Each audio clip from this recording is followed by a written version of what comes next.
Hi everyone, here's the Book Chemist once again, and when I finished The Goldfinch earlier this week, my wife asked me which one I preferred, which Donna Tartt novel was my favorite, between The Goldfinch itself and The Secret History, which I read only a couple of months ago. And I had an exceedingly hard time replying to that question.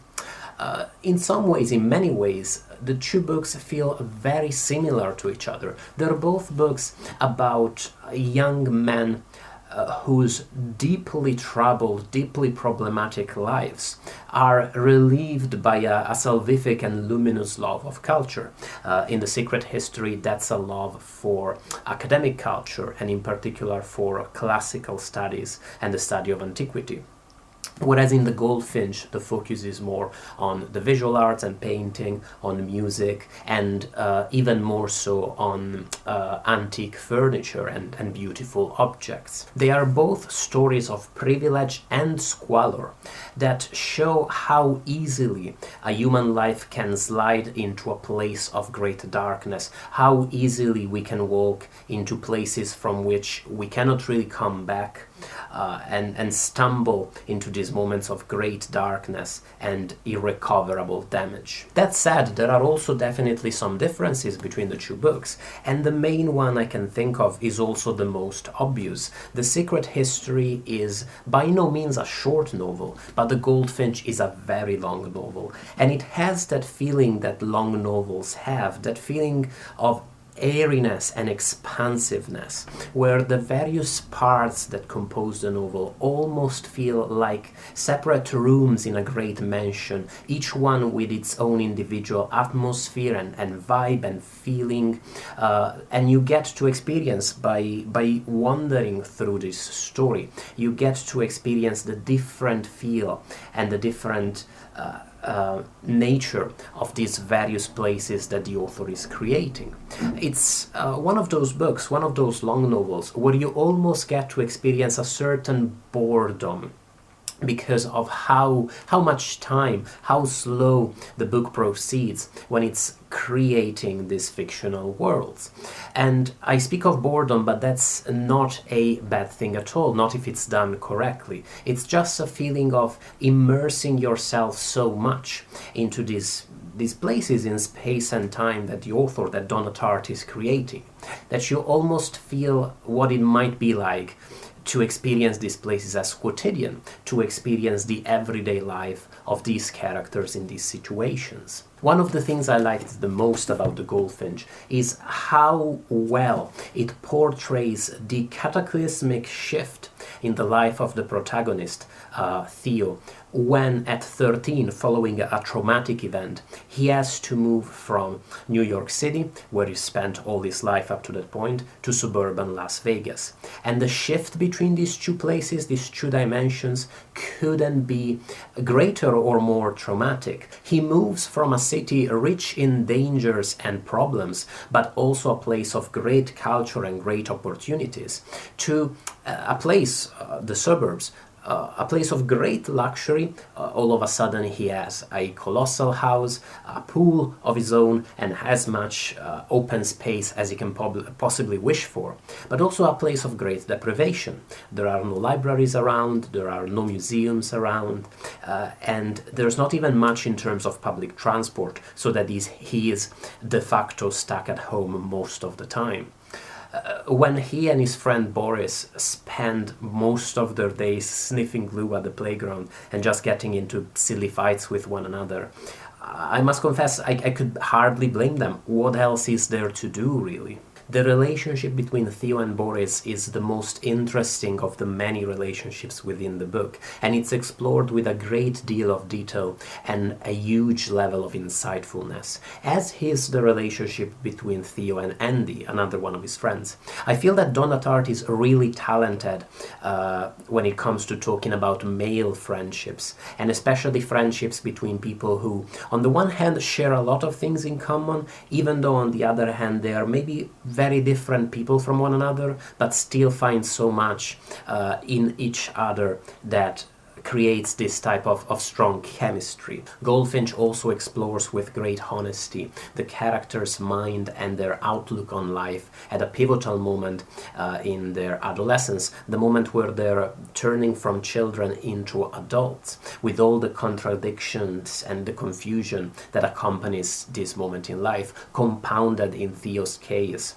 by the trauma he had to endure when he was 13.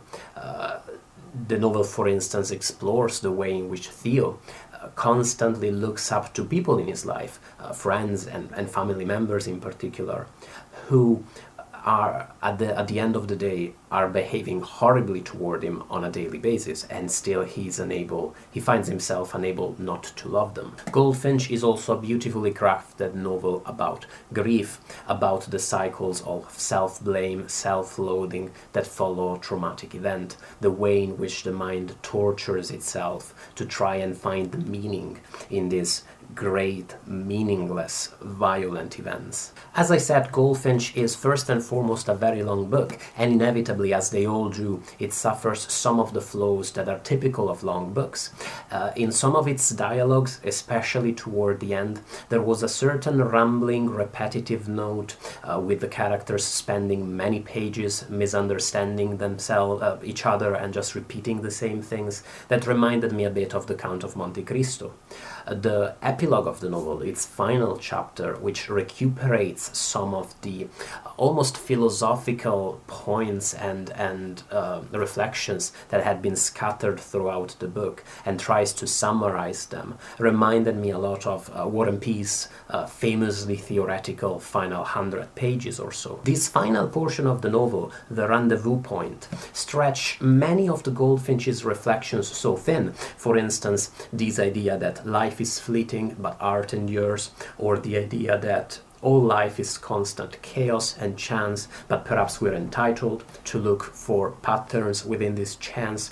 It stretched these points so thin that it gave me a strange feeling of suspicion that I've encountered in a few other authors, most notably, I would say, David Foster Wallace, where I honestly could not tell for the life of me whether these reflections are actually quite complex and insightful and philosophically meaningful, or whether they're actually fairly basic platitudes that have just been stretched thin enough that they come to seem like they're actually deep. The Goldfinch, as you would expect from a novel whose protagonist is quite proud in declaring that he finds life disgusting and he considers the world to be a cesspool except for art, which redeems existence with its beauty, definitely feels steeped in a certain type of heavy romanticism that is quite morbid and frankly quite emo. And all of the trappings of that type of art are present in the Goldfinch, including the salvific angelic figure of the young woman who would give meaning to existence if only she and the protagonist could be together.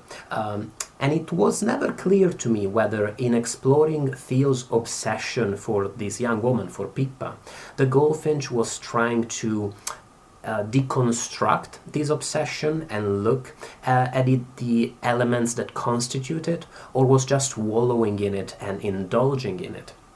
Toward the end of the book, for instance, Theo manages to realize the very strong self-harmful nature of his attraction to Pippa, but this doesn't mean, it's not clear whether this means that his feelings can now mature into some beautiful human love, rather than the mystical religious experience they seemed to constitute before.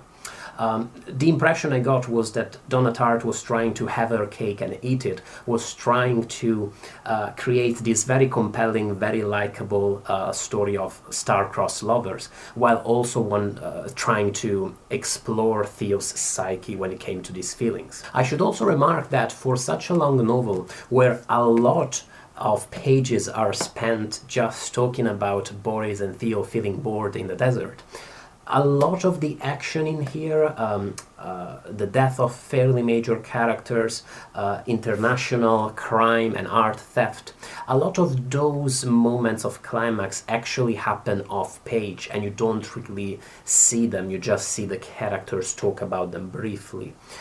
Which was fairly disappointing maybe.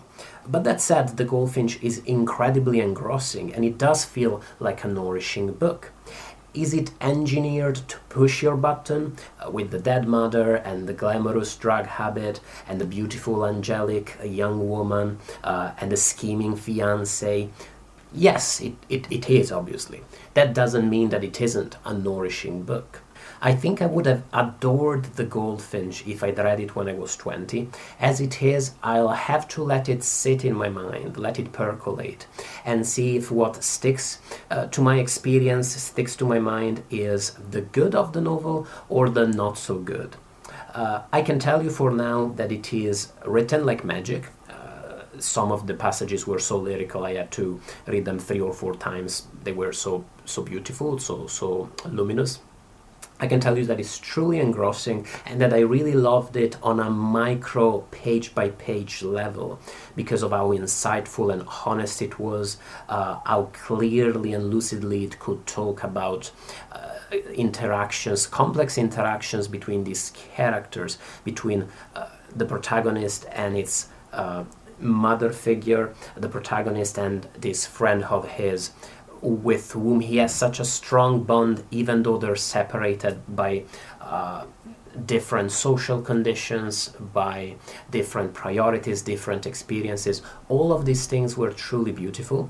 I'm not sure I was convinced by the overarching reflections that the book was trying to draw from all of these events, especially toward the conclusion.